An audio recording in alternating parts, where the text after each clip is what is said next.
GPT एक artificial intelligence model है जो ओपनएआई ने डेवलप किया है। इसका पर्पस है नेचुरल लैंग्वेज की अंडरस्टैंडिंग और जनरेशन में मदद करना, यानी ये आपके सवालों का जवाब देगा, टेक्स्ट जनरेट करेगा और कॉन्वर्सेशन में शामिल हो जाएगा। इस मॉडल में जीपीटी का मतलब है जनरेटिव प्री ट्रेन्ड ट्रांसफॉर्मर। इसका मतलब है ये पहले से ही बहुत सारा टेक्स्ट डेटा सीख चुका है और उस इंफॉर्मेशन को यूज करके आपके सवालों का जवाब देने की क्षमता रखता है। चैट जीपीटी को आप एक प्रॉम्प्ट या मैसेज के थ्रू इंटरैक्ट करने के लिए यूज कर सकते हैं। आप उससे कुछ भी पूछ सकते हैं या फिर कुछ इंस्ट्रक्शंस दे सकते हैं और वो उस इनपुट के आधार पर रिस्पॉन्सेज जनरेट करता है। लेकिन याद रहे, चैट जीपीटी एक मशीन लर्निंग मॉडल है, इसलिए कभी कभी गलत इन्फॉर्मेशन भी दे सकता है।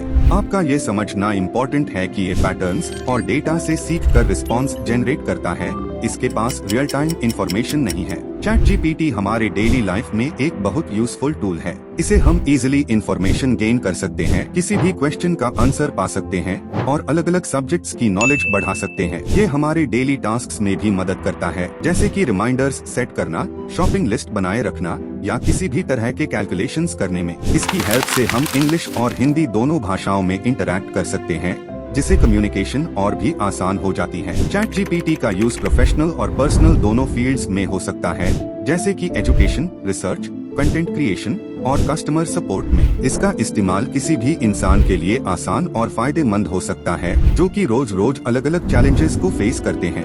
जब भी आप चैट जीपीटी को कोई सवाल या स्टेटमेंट देते हैं, ये आपके इनपुट को समझकर उसके ट्रेनिंग डेटा में से रेलेवेंट इंफॉर्मेशन का इस्तेमाल करके आंसर तैयार करता है। ये बहुत बड़ा डेटा सेट यूज करता है, जिसमें डाइवर्स टॉपिक्स और लैंग्वेजेस शामिल है, जिससे चैट जीपीटी ने एक बहुत वर्सेटाइल और नॉलेजेबल मॉडल बनाया है। इसके थ्रू आप इंग्लिश, हिंदी या दोनों भाषाओं में बातचीत कर सकते हैं और इससे कई प्रकार के क्वेरीज पूछ सकते हैं।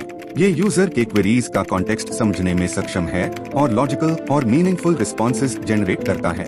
चैट जीपीटी एक पावरफुल टूल है, लेकिन ये पूरी तरह से मैन पावर को रिप्लेस नहीं कर सकता। ये एक असिस्टेंट है जो इंफॉर्मेशन प्रोवाइड कर सकता है, टास्क्स ऑटोमेट कर सकता है और सर्टेन क्वेरीज का जवाब दे सकता है, लेकिन इसके पास ह्यूमन लाइक अंडरस्टैंडिंग और एम्पैथी नहीं होती, जो किसी भी कॉम्प्लेक्स सिचुएशन का सामना करने में चाहिए होती है। काम में मैन पावर की जगह पर चैट जीपीटी का इस्तेमाल हो सकता है रेपिटेटिव टास्क्स में, जिससे कि लोग अपने स्किल्स को और भी क्रिएटिव और चैलेंजिंग काम में लगा सके। लेकिन कुछ फील्ड्स में, जैसे कि डिसीजन मेकिंग, इमोशनल इंटेलिजेंस और इंटरपर्सनल स्किल्स, वहाँ मैन पावर का इम्पोर्टेंस हमेशा बना रहेगा। चैट जीपीटी आपको वाइड रेंज ऑफ इंफॉर्मेशन तक पहुँचाने में मदद करता है, जिसे आप अपने सवालों का जवाब पा सकते हैं। ये इंग्लिश और हिंदी दोनों भाषाओं में इंटरैक्ट करने में सक्षम है, जो एक वर्सेटाइल कम्युनिकेशन का मीडियम है। कुछ रेपिटेटिव टास्क्स, जैसे कि रिमाइंडर्स सेट करना, कैलकुलेशंस करना और नोट्स बनाए रखने में ये हेल्प करता है, जिससे आपकी प्रोडक्टिविटी बढ़ जाती है। चैट जीपीटी एजुकेशन और लर्निंग में भी मदद करता है, आपको नए कॉन्सेप्ट्स समझने में और नॉलेज गेन करने में हेल्प करता है। कभी कभी चैट जीपीटी को हमारे सवालों का पूरा कॉन्टेक्स्ट समझने में दिक्कत होती है, जिसे गलत या इनकम्प्लीट आंसर मिल सकते हैं। ये मशीन मॉडल है और इसमें इमोशनल इंटेलिजेंस नहीं होती, इसलिए कुछ सिचुएशंस में इसके लिए ह्यूमन इमोशंस को समझना मुश्किल हो सकता है। लोग इस पर इतना डिपेंड करने लगते हैं कि वह अपने एनालिटिकल और प्रॉब्लम सॉल्विंग स्किल्स का इस्तेमाल कम करते हैं, जो कि लॉन्ग टर्म में नुकसानदायक हो सकता है। सेंसिटिव या कॉन्फिडेंशियल इंफॉर्मेशन का इस्तेमाल करने में सिक्योरिटी कंसर्न्स हो सकते हैं, जिसे प्राइवेसी को लेकर खतरा बना रहता है।